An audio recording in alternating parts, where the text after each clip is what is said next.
Welcome to Teleforum, a podcast of the Federalist Society's practice groups.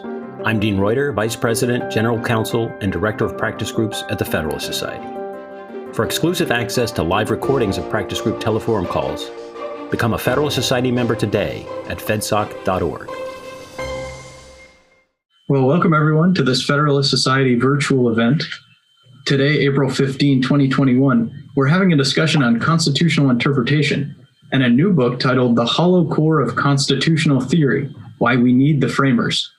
I'm Nick Morris, Assistant Director of Practice Groups at the Federalist Society. As always, please note that expressions of opinion on our call today are those of our experts. Two quick notes for the audience before some more brief introductions. One, if you'd like to order this book, you can visit the Cambridge University Press website and enter the code THCCT 2021, and that'll be sent out in the chat. That's for attendees of this panel. Two, we'll be looking to you for questions towards the end of the hour, so please submit your questions via chat as we go along, and we'll be monitoring those. We'll pick those out towards the end. Okay, logistics out of the way. I'll now introduce our moderator before she takes the program away. We're very pleased to be joined this afternoon by the Honorable Britt Grant, who serves on the U.S. Court of Appeals for the 11th Circuit. She was appointed to the federal bench in 2018 after serving as a justice on the Supreme Court of Georgia and as Georgia's Solicitor General. Her longer bio is available on the FedSoc website. But with that, thanks very much for being with us today. Judge Grant, the floor is yours. Thanks very much. It's my pleasure. This is an exciting new book, but before we start our substantive discussion, I'd like to introduce our panelists. First is Don Drakeman, our author, who is also a distinguished research professor in the program in constitutional studies at the University of Notre Dame. He's the author of 7 books, and his writings have been cited by the Supreme Court of the United States and the Philippines. Professor Drakeman earned his JD from Columbia University and a PhD from Princeton University. Welcome. Next will be Professor Lawrence Solum, who is a William L. Matheson and Robert M. Morgenthau Distinguished Professor of Law and Douglas D. Drysdale Research Professor of Law at the University of Virginia School of Law. A leading constitutional theorist who has written widely on originalism, Professor Solum earned his JD from Harvard Law School and clerked for Judge William Norris on the Ninth Circuit. Professor Keith Whittington is the William Nelson Cromwell Professor of Politics at Princeton University. Professor Whittington earned his PhD in political science from Yale and is the author of several groundbreaking books, including his 1999 work entitled Constitutional Interpretation, Textual Meaning, Original Intent, and Judicial Review. We're so fortunate to have these 3 great scholars of originalism here to discuss Professor Drakeman's book. And with that, I will let Professor Drakeman take it away. Super. Thanks so much, Judge Grant. Thank you to the panelists and all of you who are taking time out of your day to listen to this discussion. Please do come in with questions later on. So my basic point here is that for basically all of Western legal history, identifying the will of the lawmaker has been the core of interpretation. But for the past 50 years, constitutional theory has largely forgotten about the framers. Instead, the arguments revolve on the one side around original public meaning, and on the other, a host of living, common sense, consequentialist, moral, or pragmatic alternatives. If you look back at the history, it's really remarkably clear. Look at Coke back in the 1600s summarizing what was then already a long tradition. Every statute ought to be expounded according to the intent of them that made it. Blackstone said basically the same thing, as did Framer James Wilson, Justice Joseph Story, and basically just about everybody else writing about constitutional and statutory interpretation until about the 20th century. That was the law then for nigh on 20 centuries. What happened? Well, several things, quite a few different things actually happened. Legal realism, the growth of the living constitution, and Justice Brennan, Justice Scalia's focus on textualism, the common law case method in the law schools. We can point in a lot of directions, but even among originalists, what used to be called the jurisprudence of original intent in the Reagan administration has now given way largely, not completely, but the trajectory of many of the current originalist theorists is away from the framers and toward semantic meaning.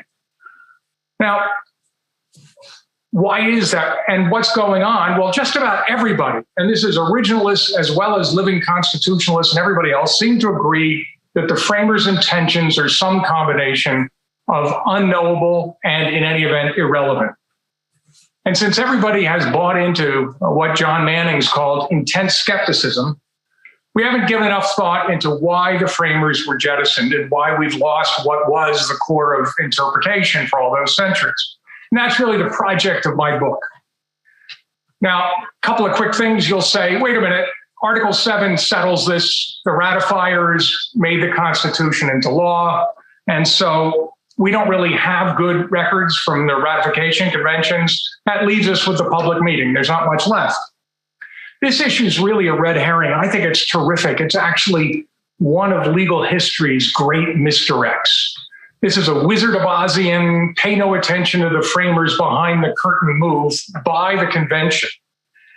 So if you look at the constitutional convention, its sole purpose under the Articles was to amend the Articles of Confederation. And any amendment that they came up with was required to be approved by all of the state legislatures. But that's not what they did. They came up with an entirely new constitution, and instead of submitting it to the legislatures, they came up with Article 7, this brand new idea of ratification, and that ratification would be done in conventions, not legislatures, and it would be good if only 9 approved it.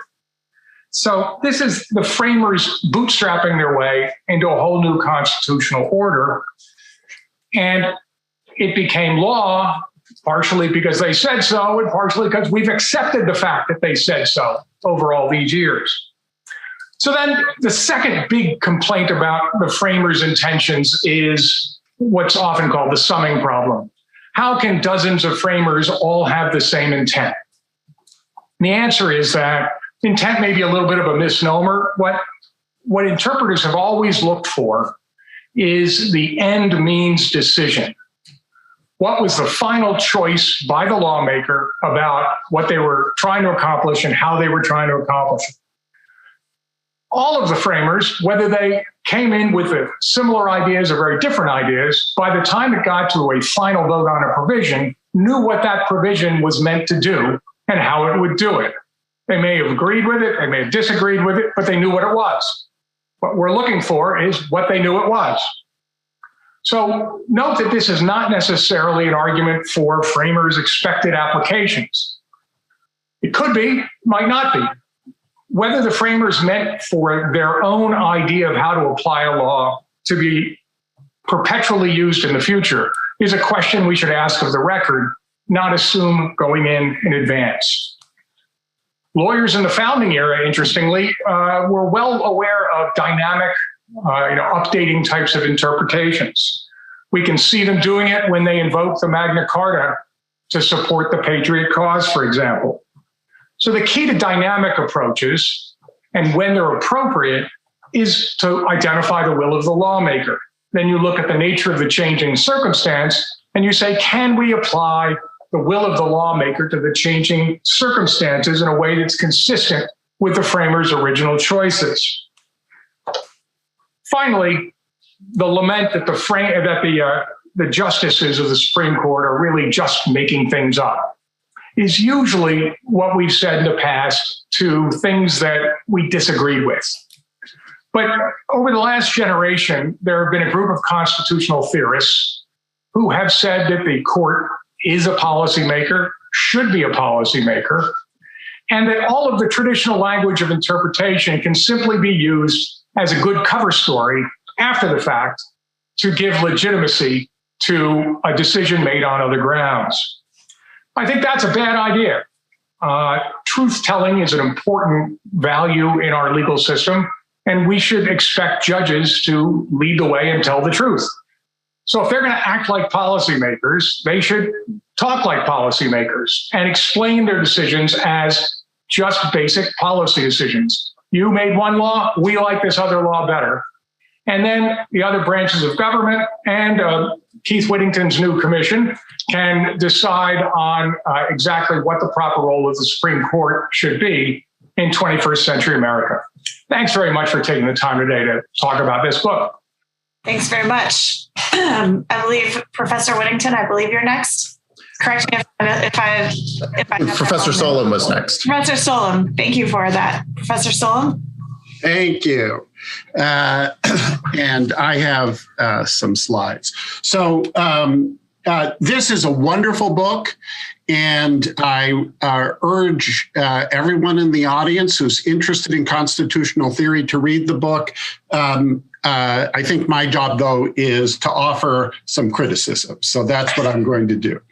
Are we really going back to the future, original intentions again?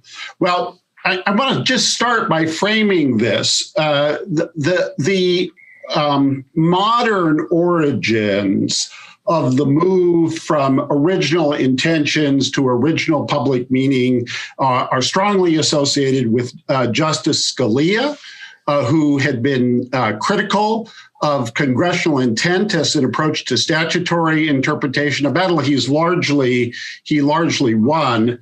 But there are a lot of myths about what public meaning originalism and textualism is all about. Some people argue that this must be literal meaning or bare semantic meaning, and that's just a distortion. The reality is that public meaning originalism embraces context. The public meaning of the constitutional text is the communicative content delivered by the text, given the publicly available context of constitutional communication. In the determination of original meaning, evidence of intentions plays a role, right? Evidence of original intentions is relevant evidence of the public meaning of the words, but it is the public meaning and not the psychological states of the framers, the intentions of the framers, that is binding. There are three different theories of original intent that play a role in contemporary constitutional discourse. One of those is the idea of original intent as the will of the framers with respect to constitutional issues. I'm going to call that framers' preference originalism. And I believe that this is Drakeman's bottom line view. He frames that view in terms of a means-ends relationship. But the choice of means and the choice of ends are framers' preferences. Second view, original intent is the communicative intentions of the framers. This is framers' meaning originalism. This is the version of original intentions originalism that emphasizes the idea that the framers had intended meaning for the words, and that intended meaning is what's determinative. Usually this view is based on a philosophical theory, Paul Grice's theory of linguistic communication. It's sometimes called the new intentionalism. It's discussed in Drakeman's book. Larry Alexander and Jeff Goldsworthy are leading proponents. And then there's a third version of original intentions originalism that associates original intent with the original objective purpose of the constitutional provision. This is Richard Eakin's view, and it is developed out of a philosophical view about meaning that's associated with Eakin's mentor, the moral philosopher and legal philosopher John Finnis. So objective purposes, the purpose that a good legislature would have had in passing a statute is quite different than either the meaning, the communicative content intended by the framers, and the subjective will of the framers as concrete individuals with mental states. These three theories are fundamentally incompatible with each other. You have to choose. You can't embrace all three. They rely on entirely different premises and are associated with different views about what should determine constitutional outcomes. So let's talk about the summing problem. So summing problem number one, the traditional summing problem with framers' preferences. So the constitutional preferences of the framers on many, but not necessarily all, constitutional issues are going to differ. And here I just think that Professor Drakeman has it wrong. Framers disagreed with respect to many constitutional provisions, both as to what the goal was and as to what means they had chosen. And there are many notorious examples, but the necessary and proper clauses, I think, are a particularly clear and important example. Drakeman, to solve the summing problems, invokes the group agent solution discussed by Eakins, and Eakins in turn relies on the philosopher Philip Pettit and his co-author Christian List, who I think argue very persuasively that a group agent can act intentionally via the rules that structure its processes. But the problem is that this solution can't do the work that Drakeman needs. The relevant group intentions are thin, because the processes that structure the convention are thin, and therefore, whereas constitutional preferences are thick, there is a mismatch here. Eakins, to solve this problem, relies on objective purpose, but Drakeman rejects that approach and thereby undercuts the solution that he relies on to attempt to vanquish the summing problem. What about the second summing problem, semantic summing, which Professor Drakeman discusses? He points to semantic ambiguity here, the fact that there were different semantic meanings for words and phrases in the Constitution. Public meaning originalism maintains that in almost all cases, semantic ambiguity can be liquidated by context. Drakeman invokes context to show that the intended meaning on his account of original intentions.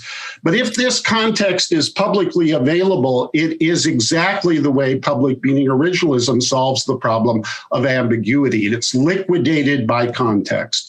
And if some cases of irreducible ambiguity are fatal, and this is the way Drakeman's argument works, then framers' preference originalism fails as well, because, of course, there are ambiguities about purpose. So in actual cases of irreducible ambiguity, to the extent there are such cases, we're in a construction zone, and the solution is a theory of constitutional construction. I have a lot more I would love to say, but I am out of time, so I will stop now. Thank you. Very interesting to hear those pieces of pushback. Professor Whittington. So thank you. And I appreciate Professor Drakeman for the book, which is very interesting and useful, and I think well worth checking out if you have any interest in these kinds of problems at all. And I think Professor Solum did lay on the table some of the important concerns. One of the striking things about the book as a contribution to our ongoing thinking about originalism in particular, let alone constitutional interpretation more generally, is it is an effort to revive to some degree this intentionalist emphasis in originalism. As Professor Solum emphasized, there are other intentionalist schools of thought out there, others who continue to emphasize the significance of the framers' intentions for an originalist project. But Professor Drakeman does add to that a somewhat different approach to thinking about it, and more of a sort of a general emphasis on the significance of thinking about intentions. As the Drakeman book highlights and as Solum's comments suggest, we have been shifting away generally from that kind of emphasis on framers' intentions over the last several years, with a much greater attention to the public meaning of the text in recent constitutional theory. I've often thought that we wind up overemphasizing the division between intentionalism and public meaning as we've approached this. The intentions are what was traditionally viewed as intentions, are often helpful for thinking about these problems, even from an original public meaning perspective. And as Professor Solum emphasized, that's partially true because intentions are part of how we get at the context in which words are being used. And context is crucial to thinking about the meaning of the constitutional text from an original public meaning perspective, that we need to understand not only what the words might mean in a dictionary semantic context, but also also what the words meant in the specific context in which they were being adopted by a specific set of lawmakers in a specific historical moment, undertaking a specific historical project. And the kind of evidence that we think of from a constitutional intentions perspective is part of the evidence that we would want to turn to from any kind of originalist perspective, I think, in order to make sense of that constitutional text. So I value then this emphasis on paying attention to intentions that Professor Drakeman would want to emphasize. The question in part is, does that mean that we need to transition all the way to a primarily intentionalist approach to thinking about these issues? And should we abandon particular aspects of public meaning? And I don't think the book gives us good reasons to think that we ought to move away from the kind of public meaning approach that many originalists would emphasize in general. And there may be lots of ways of ultimately reconciling part of what Professor Drakeman's concerned with and what originalists from the public meaning perspective might want to highlight. So one of the concerns for public meaning originalists is that the exclusive focus on intentions will introduce more ambiguity and more uncertainty about what the meaning of the Constitution is than thinking about public meaning more generally. Professor Drakeman spends a fair amount of time in the book trying to address what was traditionally characterized as this summing problem. How do we deal with the potential ambiguities that might be embodied in the fact that you have lots of different framers with somewhat different views expressing themselves in the context of the Philadelphia Convention, likewise ratifiers and the ratification conventions, and how do we reconcile these competing views? That is a particular challenge from the intentionalist perspective. And one virtue of the original public meaning approach is it does reduce some of those challenges by focusing our attention less on to what degree can we add up these specific preferences by particular authors, and instead think about what's the meaning of the text that they wound up agreeing on. Part of the virtue of shifting to give greater attention to the public meaning approach is its emphasis on the extent to which sometimes the specific choices being made by the founders is to adopt sets of principles or rules. And one of the traditional problems of a lot of the intentionalist approaches, or at least that advocates of intentionalist approaches tended to emphasize, was a great deal of attention to the very concrete policies that might follow from the adoption of specific constitutional texts, sometimes expressed in terms of a problem of expected applications. One thing Professor Drakeman wants to emphasize is that we should not feel ourselves to be wedded to expected applications, even if we adopt the intentionalist approach. He wants to provide some space for thinking that the founders might have been wrong about some of their expectations about how particular applications would play out, or that they might have understanding that their expected applications might not carry through in practice, especially to the extent the circumstances change over time. He wants to cabin that a little bit by connecting it to the particular context in which they're adopting this. And so some of the question is a historical one of to what degree did the framers themselves expect that their expected applications would not be binding on future interpreters attempting to apply their rules. That might reduce the space to some degree between this more intentionalist approach and traditional public meaning approaches. But one thing that I think the public meaning approaches would certainly want to emphasize is we should be cognizant of the fact that it's sometimes the case that the constitutional drafters are choosing to draft a constitutional text that includes broad rules that are going to have to be applied in a variety of circumstances into the future. And that requires an interpreter to try to be thinking not just about what the specific policy preferences are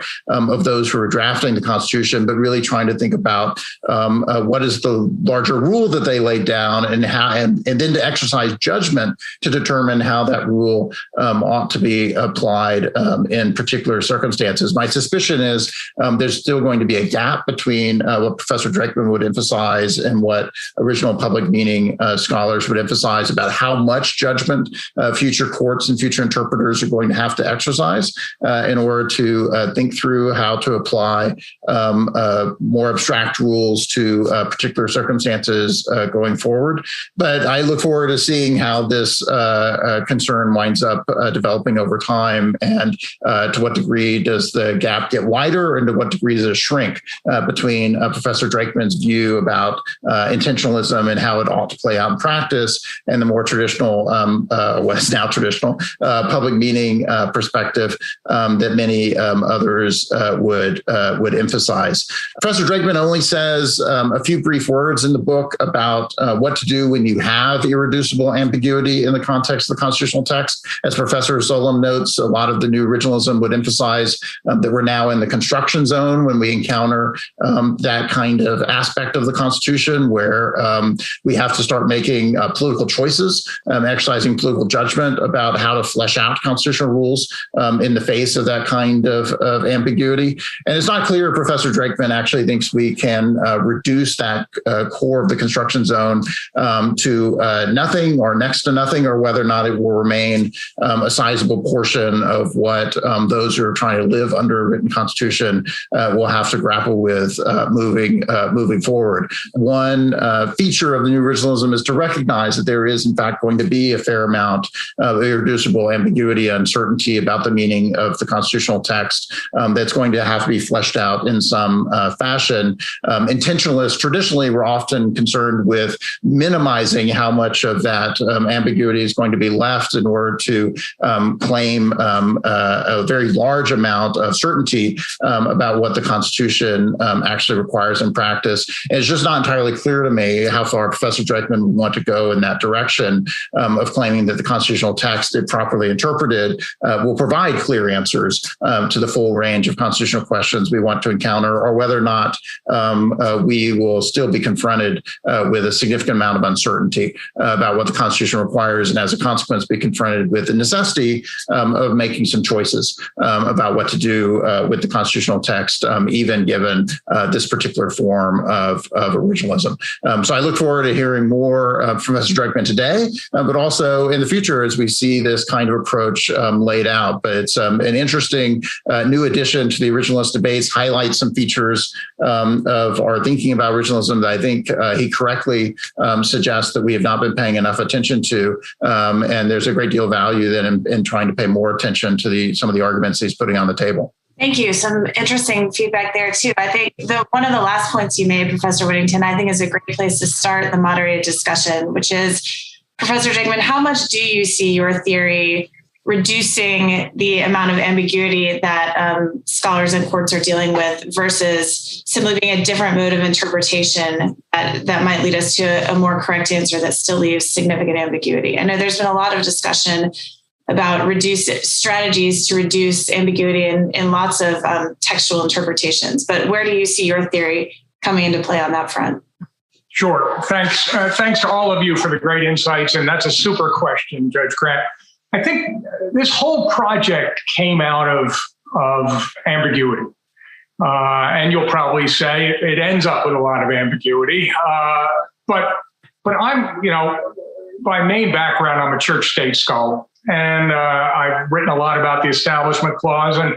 And where I came out was you do it as fairly as possible to the evidence. You look at the techniques of, OPM originalism, semantic meaning, context, everything else. You get at least 4 different answers. 4, as far as I can see, as a historian, as a lawyer, 4 equally plausible ways to read the Constitution that there's simply no good reason to pick one over the other, except for the fact that it's really quite clear that the first Congress was picking one over the others. And if you're going to look solely at the broader context and do what, and again, so it's a matter of how hardcore your OPM originalism is. If you don't look at all at the records of the first Congress, then you're going to miss that. If you look only there and don't look at the public meaning, then you'll probably come up with the right answer, but for the wrong reason.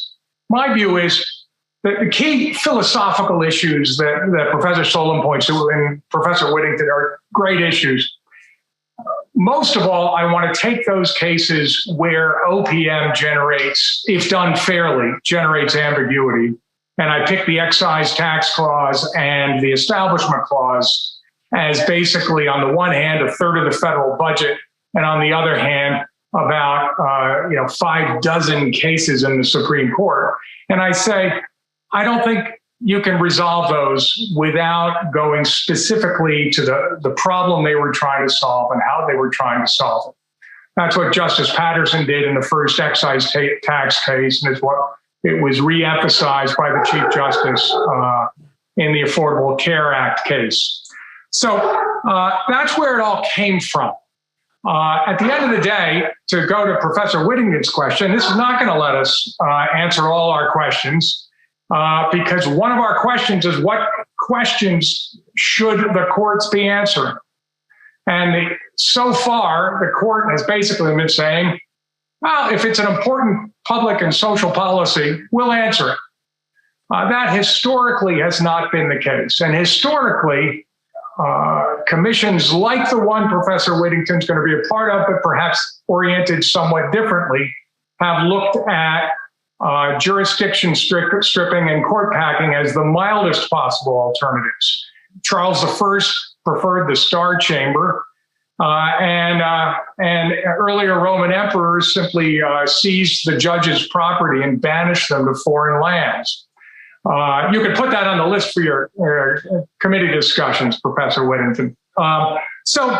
I think that there's going to be no end to both vagueness and ambiguity in interpretation. That's what, several millennia have told us. I'm not really arguing that we should pick the framers' intentions in place of what the public meaning is. I'm arguing that if you really dig into the public meaning, you're going to find there's more of it than appears on the surface, because we're looking at it from 2 centuries later. And when we look backwards, the issues seem pretty clear. When you look forwards from the history, they're not so clear. And so ultimately, there will be questions to which there's no answer. And then you get into issues of basic role of the courts in society. But no, you're right. None of this is going to fix it. But I think I'm a little closer to the Gricean view than Professor Solum would give me credit for. I just don't think it takes us far enough. In response to that, Professor Solum? Thank you. I want to just emphasize first how terrific the book is. And I absolutely agree that the Constitution is riddled with semantic ambiguities. Of course it is. Almost every word in the English language has more than one meaning, more than one sense. And so in order to understand the Constitution, we have to look beyond the words and understand the context in which it was written. And an important part of that context is the problems they were trying to solve. So I would agree that in order to understand phrases like excise tax or the idea of an establishment of religion, we need to look beyond the dictionary definitions. We need to understand what problem was being addressed. And when we understand that, we'll be able to figure out what the constitutional text communicated to the public. So maybe we don't disagree at all, maybe it's just a matter of emphasis. I do think that it's important to understand that they saw the Constitution as different from an ordinary statute.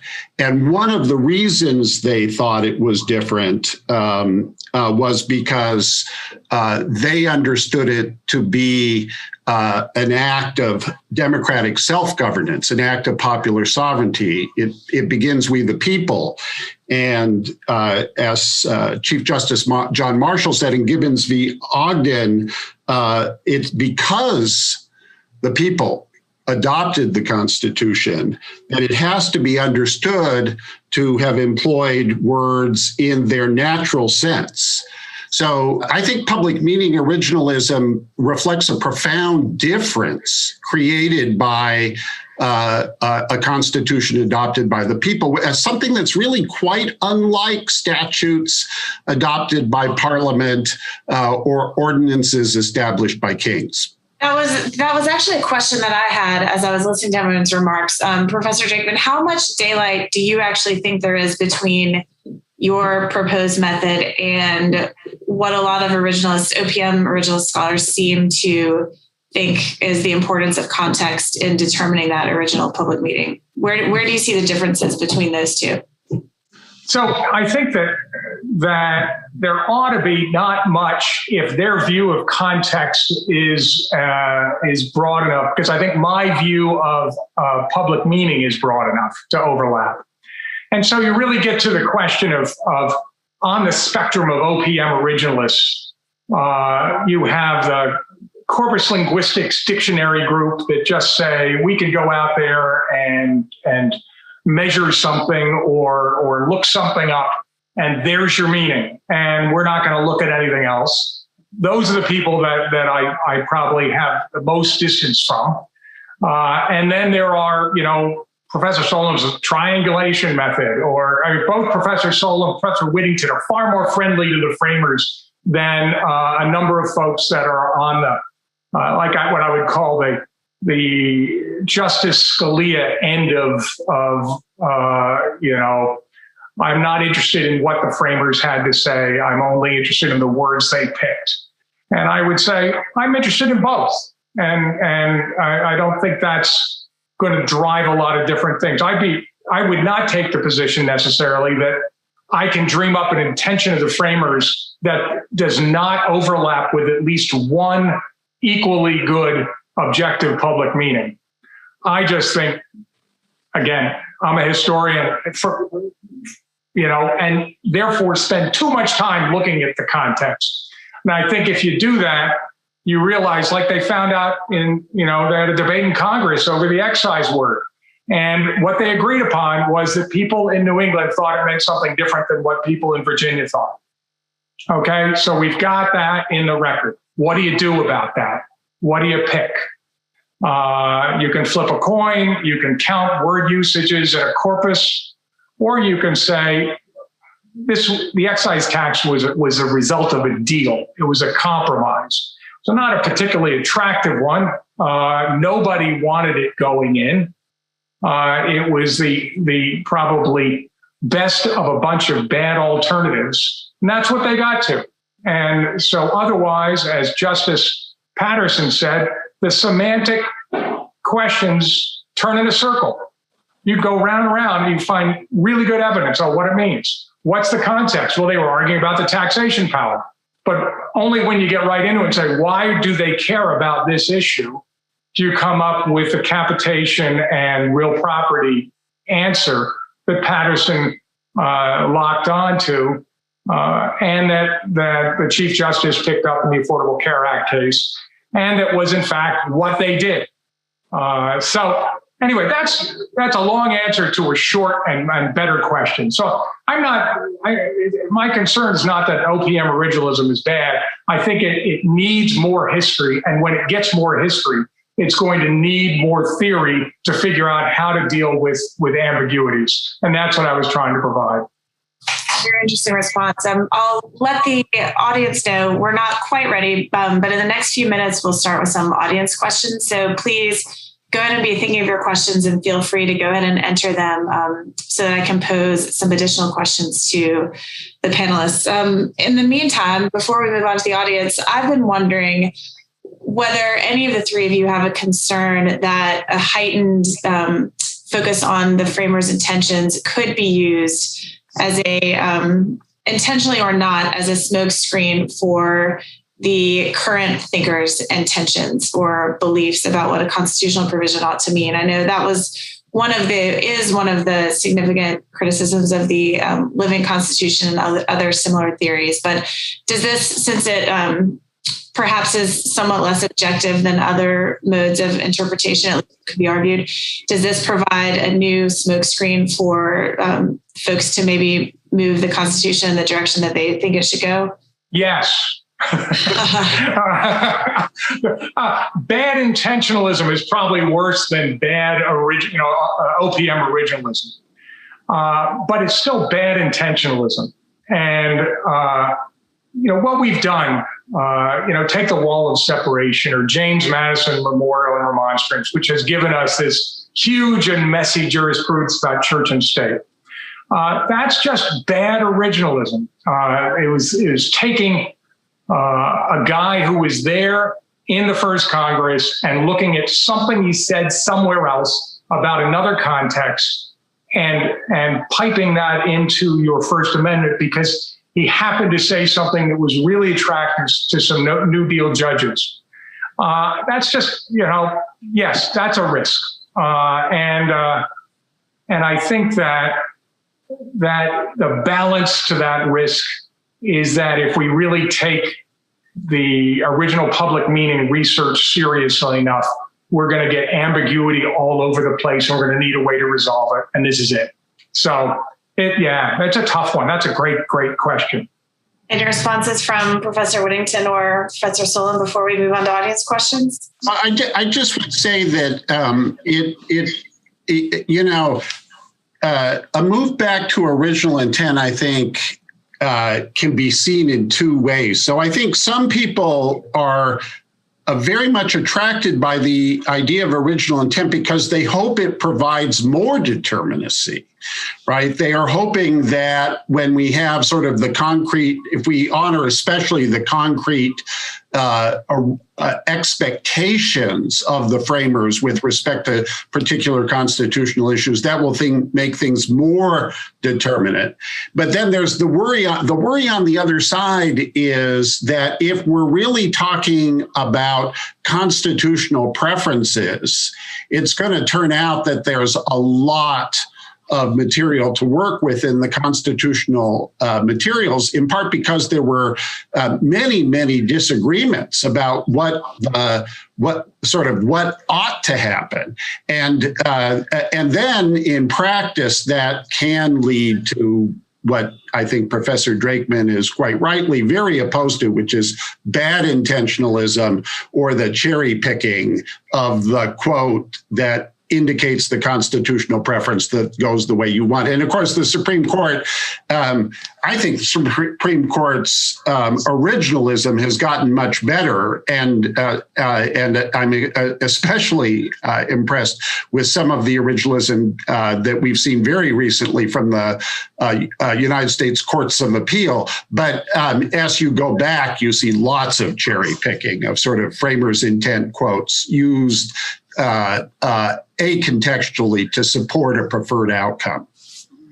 I have to admit, I become quite impatient with the sort of smokescreen style arguments. There is a lot of criticism of the court and of originalism, particularly as providing these kind of smokescreens. But fundamentally, it is true that justices are often influenced by their own policy preferences. It doesn't matter what particular theory of constitutional interpretation they have as to whether or not that's a factor in how judges behave. And I think it's often the case that judges are less likely to engage in using originalism as a kind of smokescreen than a worry about a kind of motivated reasoning that you have a certain inclination about how you think a case ought to come out. And it's easy to persuade yourself that the arguments line up behind that particular rationale. The best corrective to that, whether that takes the form of originalism or takes the form of other argumentative styles, is to correct bad opinions with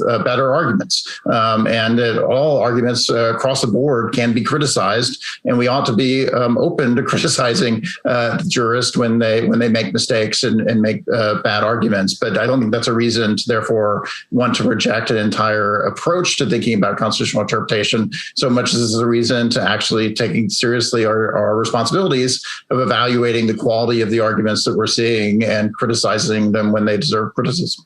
Two great responses, important things to remember.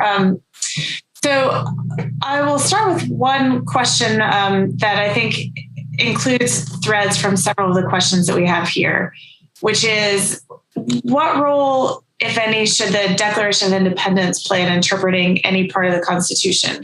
I won't get into reasons why that's interesting and related to this. I'm sure you can all three think of some, but I know several people have questions related to the Declaration and its import in these types of discussions. So I'll answer it from my point of view, but I'd actually be interested in hearing from Professors Whittington and Solum about from theirs, how they see it. I guess I think it's obviously relevant to constitutional interpretation.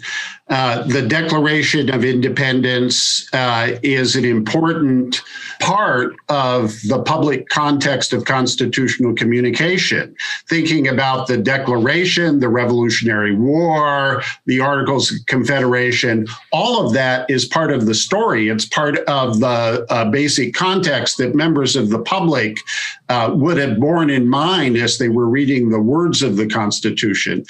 But frequently, when people talk about the Declaration of Independence and the Constitution, what they really have in mind is the preamble to the Declaration, which of course, is majestic.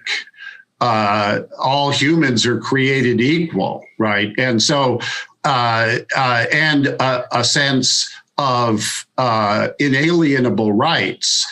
And, the question as to what role that preamble has is important. But I think that the role of the preamble of the Declaration is perhaps less important than many people think, because the underlying sort of set of political ideas that are an important part of the context of the Constitution, and particularly important in interpreting the first 8 amendments and the 9th Amendment, and later the Privileges or Immunities Clause of the 14th Amendment.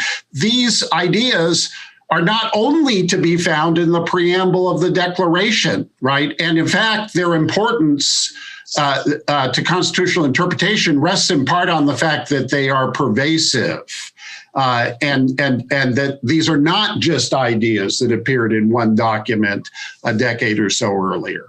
Yeah, that strikes me as right in general. I am not sure the Declaration does a lot of independent work as a source of constitutional interpretation, but it's certainly informative of the context for thinking about the more concrete provisions that appear in the federal Constitution. I mean, notably, the Declaration often is cited as in political debates, as well as some judicial opinions early in American history, and trying to think about some state constitutional provisions, for example, which often echo very directly the same language as the Declaration of Independence. And so one reason why you might cite it is the extent to which it mirrors the language in the constitutional text itself. I think, as Professor Solum just noted, the ideas and principles embodied in the Declaration are woven into lots of the specific provisions of the federal Constitution, are perhaps helpful in thinking about the meaning of some of those specific provisions. But I don't think I'd want to take the Declaration on its own terms and independently take that as a source of constitutional law in and of itself. For somewhat similar reasons, as I think we should be somewhat reluctant to take the preamble to the U.S. Constitution as an independent source of law and try to directly apply it. These things provide context that are helpful in thinking through the more specific rules that are embodied in the Constitution. But ultimately, what our aim is to interpret what those particular rules are, how we're implementing the principles that are embodied in the Declaration and in the preamble to the Constitution, not simply focusing directly on those principles. Any responses, Professor Drakeman? I thought both of those are really good answers. I would just cite in particular an example of my colleague, Professor Philip Munoz, who's done some great work on looking at the notion of the inalienable right of religion and tracing it not just directly from the Declaration to the Constitution, but as it comes through the various state declarations of rights, and then emerges as part of the broader conversation about the free exercise of religion, the liberty of conscience that goes into the First Amendment. So doing that kind of work, the step-by-step, as opposed to just taking two great documents and trying to read them side by side without any intermediary. I think that's the harder way. The better way is to do all the footnotes. Thank you. We've got a great question from Carlos Muniz, who asks the following: what do the panelists think of Professor Drakeman's claim that strong form public meaning approaches are a departure from the way legal interpretation was long understood in the Western tradition? This is a bracing criticism because one of the attractions of Justice Scalia's approach is that he claims to be restoring a lost tradition, not engaging in a strong break from our tradition. If I could just clarify that a little bit, I think if you look at the evidence, the will of the lawmaker is just what you read over and over and over again in every language, from the Roman era to the present. The objective public meaning of the language of the words is, as Blackstone said, it is the best evidence of the will of the lawmaker. But over those millennia, constitutional theorists and courts looked at subjective meaning, objective meaning. They looked at updated objective meaning, and they looked at updated subjective meaning. And to the extent that Justice Scalia focused on the tradition of the semantic meaning or objective meaning, he's not wrong about that, but I think he overemphasized it as the only approach. Dynamic readings are ancient, as are the use of objective original meaning versus objective dynamic reading. All were meant to point towards the will of the lawmaker. And we've kind of lost that. What did the lawmaker want to do here? And I think Justice Scalia, every now and then cites the framers. I mean, even he can't resist going into the debates and pulling out some language that's useful, or updating a provision about search and seizure. So I think that it was a great rhetorical argument to focus on the public meaning. And I don't think we had to lose that in my push for intentionalism. But I think that the public meaning points to the intent, and together they ought to give you what's really going on. Yeah, if I could address this question, and this gives me the opportunity to share a slide that I didn't get to. I think that it's very important to understand that the United States Constitution is different in a profound way, right? So the United States Constitution begins, we the people, who are ordaining and establishing this Constitution. So the idea of popular sovereignty is an idea that the relevant lawmakers are the people. And then from that assumption, I think it follows that if we are looking for the will of the lawmaker, and the lawmaker is the people, is we the people, that the relevant meaning is the meaning that was ratified by the intensely popular process of ratification. Pauline Meyer's book, on the ratification process, a really wonderful book by an author who died way too young, really shows how intense the public participation in the ratification process was, with town meetings where citizens read the Constitution out loud to each other and debated its provisions, right? And this is the source of the idea that John Marshall articulates in Gibbons v. Ogden. In the 19th century, there are lots of statements about statutory interpretation that emphasize legislative intent. That's for sure true. But there are dozens and dozens of statements by Supreme Court justices, treatise writers, participants in the Philadelphia Convention, emphasizing the idea that it's a public document with an ordinary meaning that has to be comprehensible by the people. And the framers knew that. So they intended to write a document that would be understood by the public. So in sort of technical jargon, that is, they had a second order communicative intention to convey public meaning. Thank you. Well, it looks like we've got time for one more question, and this is from Carl Esbeck.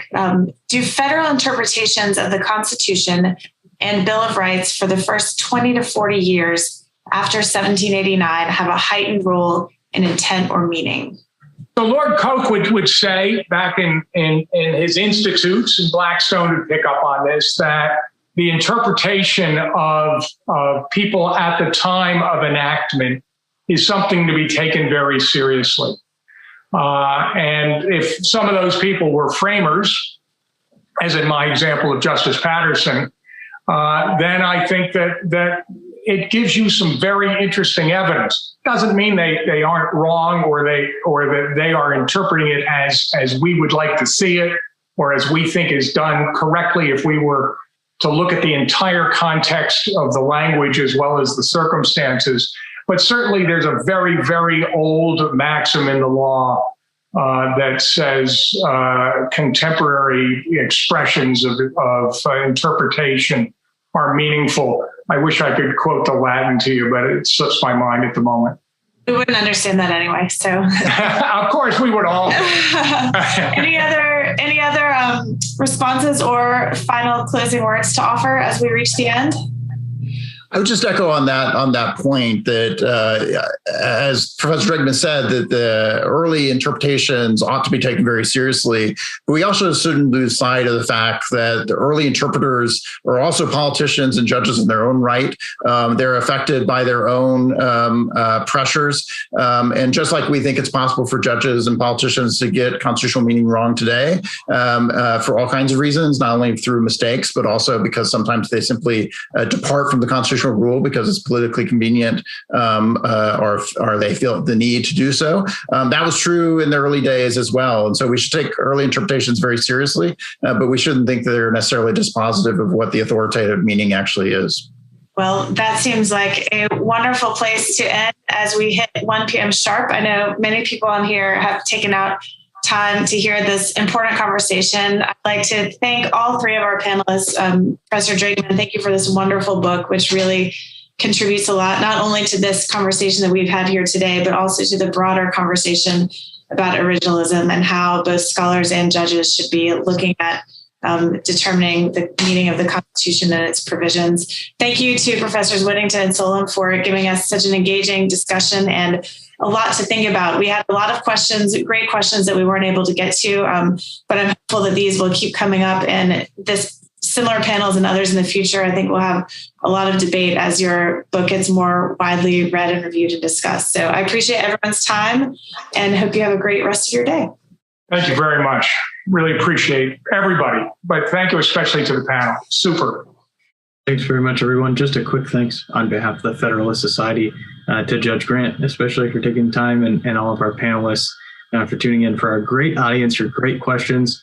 We didn't get to all of them, as the judge mentioned, but do tune back in and be checking your emails on our website for announcements about upcoming Teleforum calls and Zoom events like this one. So with that, we won't keep you any longer. Until next time, we are adjourned. Thank you for listening to this episode of Teleforum, a podcast of the Federalist Society's practice groups. For more information about the Federalist Society, the practice groups, and to become a Federalist Society member, please visit our website at fedsoc.org.